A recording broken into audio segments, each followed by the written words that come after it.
কোন মা বাবা যদি 5টা সন্তানকে 500কে দেখে, যে ছেলে মেয়ে টাকা কামাবে তার ছেলে মেয়ের আদর বেশি করবে, বুকে টেনে রাখবে। আর যে সংসার একটু টাকা কম কামাবে, টাকা দিতে পারবে না, তার ছেলেরে তার বউরে তার মেয়েরে আদর করবে না।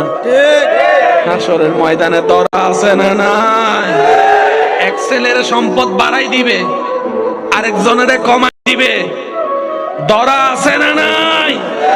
কারণ আল্লাহ তাআলা সন্তানকে যেভাবে বলেছেন মা বাবার হকের কথা, মা বাবাদেরকেও বলেছেন সন্তানের হকের কথা। এটার নামে ইসলাম। চিৎকার দিয়ে বলেন সুবহানাল্লাহ।